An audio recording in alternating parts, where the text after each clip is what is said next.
Bueno, tenemos el gusto de presentarles a Lorena Antezana. Lorena Antezana es doctora en Información y en Comunicación.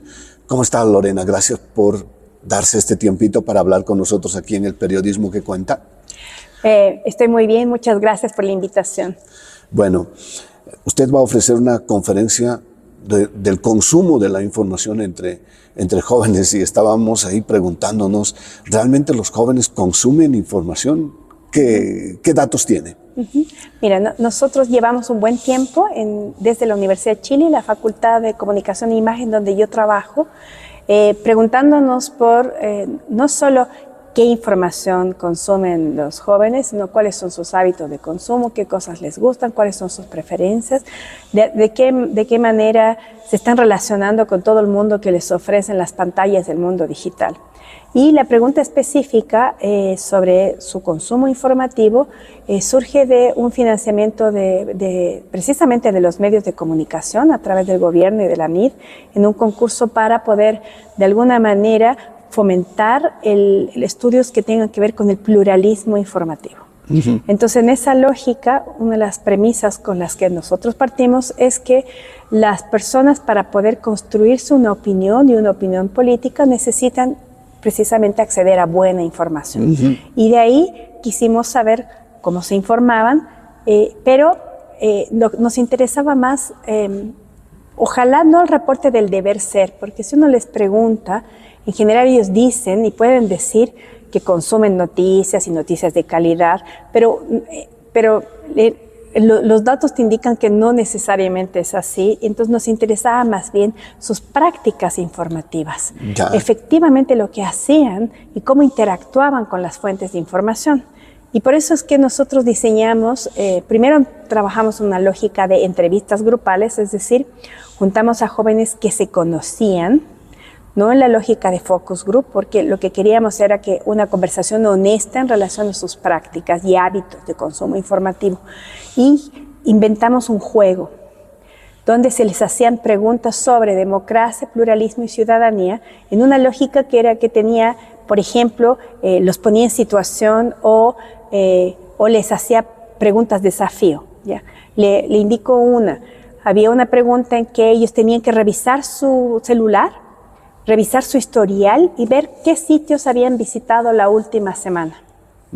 Entonces, con eso ellos empezaban a buscar sus celulares, y ahí uno sabía efectivamente en su práctica concreta qué habían hecho en relación a la información. Es muy claro, ¿no? Cuando uno puede preguntar si yo estoy muy bien informado, si consumo los informativos, pero ¿qué datos les ha arrojado esta búsqueda precisamente ya concreta del celular? Claro. Que ven prácticamente ningún sitio informativo. Que cómo se informan, ellos lo que buscan es información que les interese y esa información está mediada por sus intereses en relación al ciclo de vida, un deporte, un cantante, un influencer, un youtuber, con cosas que les pidan en el colegio. Estos son escolares con los que conversamos para resolver una tarea, tener alguna otra información. Y ellos conciben, por ejemplo, que el WhatsApp es una fuente de información. Entonces, ellos no distinguen entre lo que es una red social y lo que es un medio de comunicación. Y hay medios de comunicación en su espectro que prácticamente no conocen. Entonces, por ejemplo, ellos no tenían nula relación con la prensa escrita. El caso de El Mercurio, la Tercera, digamos, en Chile, o sea, no tienen ni idea, no tienen pista de ello. No. De hecho, una sola muchacha, este fue un estudio que nosotros hicimos no solo en Santiago, sino en distintos lugares en el país para ver si había diferencias en relación a la localización. Y un solo chico en una ciudad muy pequeña, en Tocopilla, dijo que ella había visto la Tercera porque su abuelita prendía fuego con eso. Esa era su relación. Del resto, de todas, fueron 96 personas, 24 entrevistas grupales, ninguno los conocía en la versión física. O sea que la mala noticia viene en conjunto porque el periódico o sirve para limpiar los vidrios o para prender fuego o para algo que no necesariamente estaba inventado para ello, ¿no? Exacto. Bueno, entonces, ¿pero qué consumen? ¿Qué es lo que consumen los jóvenes? lo que se ha denominado en investigación lo que les llega. Y lo que les llega es alguien que, sobre todo de su lista de contactos y entre pares, que les comparte alguna información que recibieron. Entonces no hay una búsqueda de información, hay una recepción pasiva de información en función de lo que algún otro considera que es relevante y que les hace circular y les hace llegar. Eso, por un lado. Después, lo segundo es que muy pocos están suscritos, por ejemplo, a medios de comunicación, en general televisión. Y de hecho, en nuestro caso, el canal que ellos seguían era Mega. Y ellos estaban suscritos porque veían las telenovelas y los programas de entretención de Mega. Y en esa lógica les llega algún resumen de noticias. Y les gustan esas noticias porque dicen que hay de todo un poco y no solo, o sea, pueden encontrar información sobre farándula, sobre un skater, sobre un producto nuevo u otra cosa. Entonces, no hay mucha discriminación en cuanto a los niveles de información y es ese consumo. Ahora, la única opción en la que ellos reciben y se forman por ejemplo, la pandemia los golpea a todos y los manda a sus casas. Cuando ellos empiezan a interesarse porque había una pandemia, cuando ya los mandan a sus casas, es decir, hay una consecuencia directa. Esto es grave, ¿eh? Claro. Y cuando uno les pregunta porque había una pregunta sobre eso, ¿cómo te enteras de información? Fue a través de lo que les decían sus papás o los mayores que estaban recluidos con ellos en sus casas. No fue una búsqueda directa. Y después, a partir de eso, es que empezaron a buscar información. Ya. Por lo tanto, si es que no hay un mediador, ellos no llegan a la información. Muchos de los que veían, por ejemplo, los titulares de los noticieros televisivos o los informativos de la mañana, lo hacen porque a esa hora está la tele encendida en sus casas y mientras están preparándose el desayuno o la colación, reciben esa información. Ya. O lo hacen porque su abuelo los lleva al colegio y tiene la radio encendida. Es decir, las formas son indirectas porque no son ellos los que buscan, sino más bien reciben y todo depende al final del entorno que tengan. Sí, hay abundante información, digamos, de un ministro, del presidente, o sobre una situación minera o sobre una situación petrolera, pero es tan abundante la información en todos los medios de comunicación y cuando uno dialoga con los jóvenes es que recién se están enterando y recién quieren los detalles. Eso viene a confirmar lo que usted acaba de decir. Exactamente. Es al revés de lo que uno pensaría, porque nosotros elegimos temas para poder preguntarles cuánto sabían que suponíamos que eran de interés de los estudiantes. Por ejemplo, en el caso chileno, cuando nosotros aplicamos el juego, había sido muy expuesto mediáticamente el tema de la performance de las tesis, los movimientos feministas y esta performance que hacían cantada y bailada, que se supone que se viralizó y que se cantó en todas las partes y en todas las regiones del país. Pues no, eran muy pocos los que sabían a qué nos referíamos cuando hablábamos de las tesis. Bueno, cuando usted habla de el WhatsApp como, digamos, línea directa de información de consumo, de lo que me ha llegado, por eso me he informado, por eso he leído, por eso he escuchado, por eso he visto, a mí me parece altamente peligroso porque tengo algunos datos de que las noticias falsas, las fake news, circulan, bueno, por Facebook, por TikTok, Instagram, etcétera, ¿no? Pero principalmente porque es del tú a tú precisamente. La noticia falsa se multiplica a través del WhatsApp. O sea que esto también tiene un riesgo, sin decir vamos al miedo, pero hay un riesgo aquí, ¿no? Sí, otra de las preguntas que nosotros hacíamos es, si tú recibes, porque ya sabíamos que ese era el medio que más ocupa, si tú recibes una información y la compartes y después te das cuenta que alguien te dice que esa información es falsa, ¿qué haces? Y les dábamos opciones. Muy pocos rectificaban la información que enviaban. Y muy pocos decían que la próxima vez como trataban de confirmar la fuente antes de compartirla. Lo siento, me he equivocado, claro, eso no hay, ¿no? Eso no pasaba. Entonces no había una responsabilidad en relación a cómo difundían ellos mismos noticias falsas. Bueno, y en el consumo de los medios de comunicación que ahora están pasando a el pago, al cobro, ni pensar eso, ¿no? Ni idea, ¿no? En esas generaciones no, o sea, si ellos van a pagar algo va a ser para ver Netflix o Amazon y por lo tanto para acceder más bien a entretención, exactamente, o tener música. No van a contratar un informativo, o sea, no van a ver esas noticias aunque estén disponibles. Bueno, ustedes dicen en Chile, incluso hay un medio de comunicación que tiene un eslogan, dice que uno tiene que estar informado, tiene que estar bien informado para luego tomar decisiones, ¿no? Entonces aquí también hay un riesgo, si no vamos a estar informados qué tipo de decisiones vamos a tomar en nuestra vida, sobre salud, sobre política, sobre democracia. Bueno, ¿cómo va a ser? ¿Qué forma va a tener todo esto?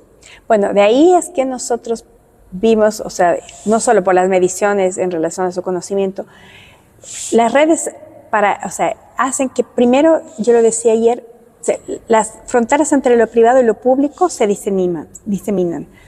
Es todo lo mismo, ¿sí? No hay ningún espacio para la privacidad. Y lo otro que causan es que las personas viven en un presente inmediato.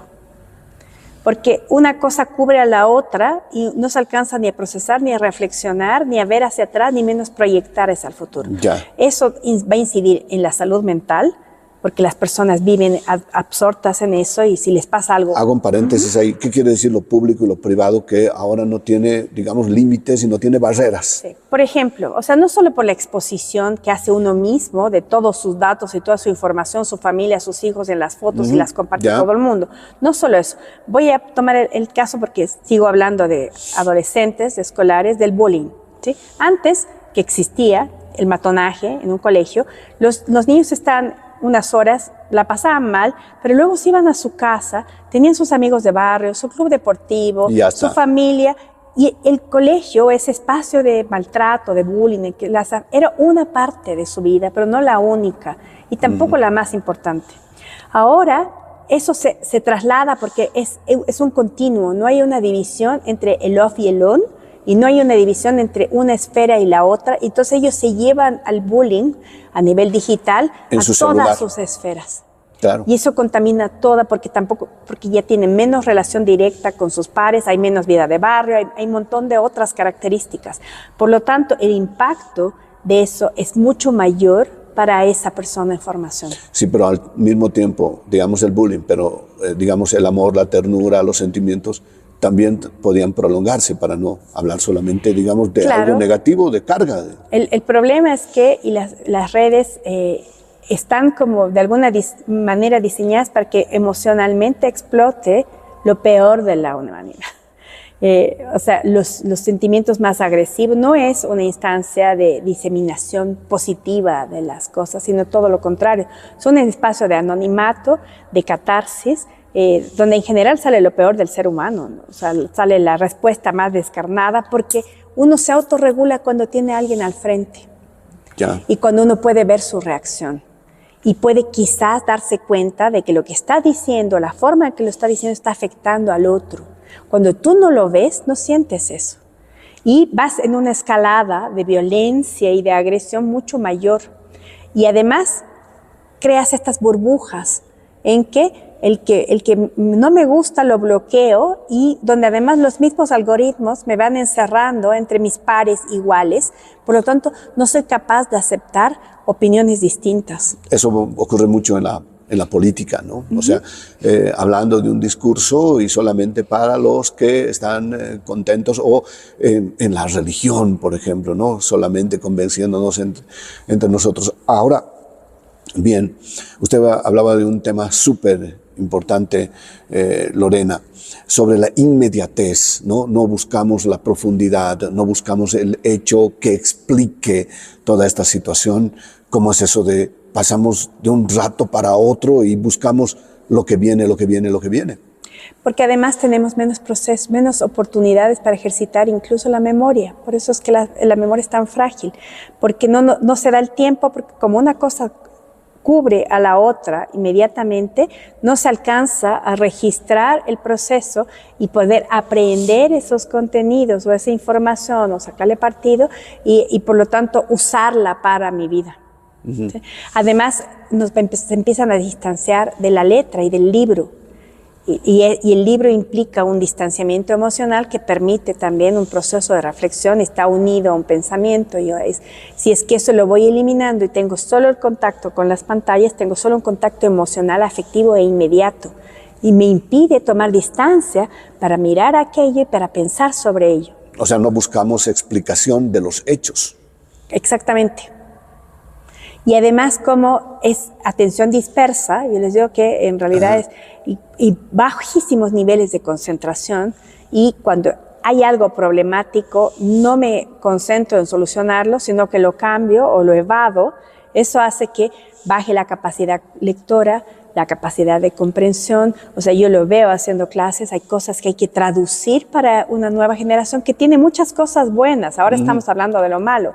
Tiene cosas buenas, pero hay una modificación en sus cerebros, en la forma en que procesan la información y la capturan, a las que hay que atender, porque no estamos llegando a generar procesos de reflexión, de pensamiento crítico, de compromiso, salvo con algunas causas, y por eso tienen cosas buenas, con el tema del medio ambiente, con el cuidado de los animales. En esas cosas se han logrado permear, pero es porque ellos, su mayor referente son sus propios pares. Y son sus pares, y muchos pares, los que están abogando por estas causas. No son sus padres, son sus pares. Sus pares. O sea, su compañera, ¿no? Bien. ¿Tiene que ver esto algo con el amor, con los sentimientos? Porque alguien ya ponía un ejemplo de decir, es como el celular, nuestros sentimientos, ¿no? Bueno, tenemos un celular, bueno. Viene el próximo porque tiene camarita, viene el próximo porque tiene mejor audio, viene el otro porque tiene mejor pantalla. Parece que así podemos cambiar de pareja también, doctora. Hasta con Descartes y hasta hace muy poco tiempo se supone que los hombres y los seres humanos éramos sobre todo racionales, ¿sí? Y el tema de la cognición era lo más importante y nos definía como seres humanos. Hace un tiempo ya se vuelve a rescatar que los hombres somos también emoción, y que de hecho los procesos de aprendizaje están construidos sobre la base de emociones, ¿no? Entonces, de hecho está demostrado también que el efecto del uso del melodrama facilita la comprensión y la recordación de los mensajes. Entonces, obviamente la emoción es súper importante en todos estos procesos. Y las imágenes, cuando tengo imágenes, audios, sonidos, efectos de ficción, en la forma en que me cuentan las historias, incluso la información, van a tener mayor llegada, pero también una respuesta emocional. Ya. Y las emociones se contagian, ¿sí? Ahora, en general, lo que va a empezar a pasar, que tiene que ver con el lenguaje, es que si yo voy reduciendo mi espectro de ponerle nombre a las emociones, también voy reduciendo las capacidades que tengo de sentir. Y, por ejemplo, o sea, en el inglés tienes una sola palabra para decir amor, y eso es te quiero, te amo y eres mi amigo, ¿sí? En el español tenemos muchas más sutilezas. Y nos manejamos en un espectro mayor, lo que implica que sentimos mayores diferenciaciones de entre uno y otro. Lo que está pasando con la globalización y con este tipo de mecanismos es que se va reduciendo la complejidad del lenguaje, las categorías conceptuales, y por lo tanto la capacidad de sentir y de relacionarnos con un otro a nivel emocional también. ¿Cómo sienten la democracia? Porque una cosa es democracia para unos, en Venezuela es un tipo, así llaman democracia, en Cuba llamarán así también lo que viven, democracia, en Bolivia también, o en España, o en Inglaterra, etcétera. Bueno, pero los jóvenes, ¿a qué tipo de democracia se sustentan, se aferran? Hay códigos de democracia para ellos, porque muchos jóvenes han sido protagonistas de salir a las calles, ¿no? En Bolivia, ¿no? En Venezuela, ahora y en este instante, o en algún otro lugar. ¿Qué pasa con la democracia para ellos? La democracia, creo yo, que para ellos está vinculada a las libertades. Ya. Y ellos valoran mucho porque estamos frente a personas que han sido formadas en un modelo que en general los ha moldeado de manera muy individual y competitiva. Por lo tanto, en general, van a pensar siempre primero en las cosas que los benefician a ellos. O los perjudican. O los perjudican a ellos. De manera directa. Exactamente. ¿Ya? Entonces, su relación con la democracia es que yo tengo libertad y tengo derechos, ¿sí? Y yo quiero que los cumplan. Y para ellos las democracias es ese sistema que les permite ejercer esas libertades y esos derechos. Y algunos lo van a unir con deberes y van a unirlo con participación. Ahora, cuando uno piensa en participación, la participación en la que están pensando es muy acotada y es tiene que ver con, o sea, con participación en algunas, ahora mucho menos, porque estos jóvenes no son los jóvenes del 2011, en el caso chileno, no son los jóvenes que se tomaron las calles o que pararon el país. Estos son otros jóvenes distintos a esos, con otras cosas buenas. O sea, ni pensar que estos jóvenes sean los que tenían un código por ejemplo, de las dictaduras, o sea, ni idea, ¿no? Ya perdimos la pista por ahí, ¿no? O sea, ellos ya nacieron en democracias, vivieron en democracias, no tienen mucha relación con la historia, no hay transmisión intergeneracional de las cosas que pasaron. La educación no logra llegar a ellos porque a veces los contenidos que les ofrecen no están relacionados con eso o no les interesan o pasan de largo, por lo tanto, no tienen cómo contrastar lo que están viviendo con alguna otra cosa. Ya, muy bien. Después de esta entrevista necesito, no sé, un psicólogo o algo, ¿no? Porque, a ver, ¿qué pasa con los productores de contenidos, ¿no? Los que todavía estamos imprimiendo el periódico, todavía estamos haciendo informativos, o sea, es un repensar del modelo de negocio, del modelo de comunicación, ¿no? ¿O sí o no? Estamos frente a una transformación del mundo de las comunicaciones porque tenemos un ecosistema mediático que cambió con la incorporación de lo digital, de la inmediatez, del hecho de que cualquiera puede hacer una denuncia ciudadana o cualquiera puede subir una noticia o algo. Yo creo que ¿cuál es la garantía de los profesionales de los medios? El que ellos tendrían el deber de certificar de alguna manera que lo que están diciendo tiene fuentes que pueden ser rastreables. Ya. Y que van a ser al final una especie de curatoría de contenidos.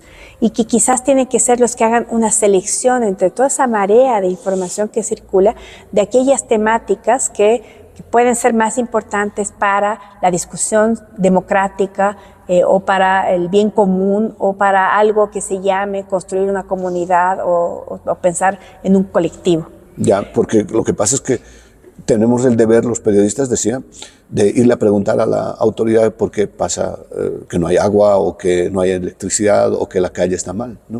Lo que corrobora usted.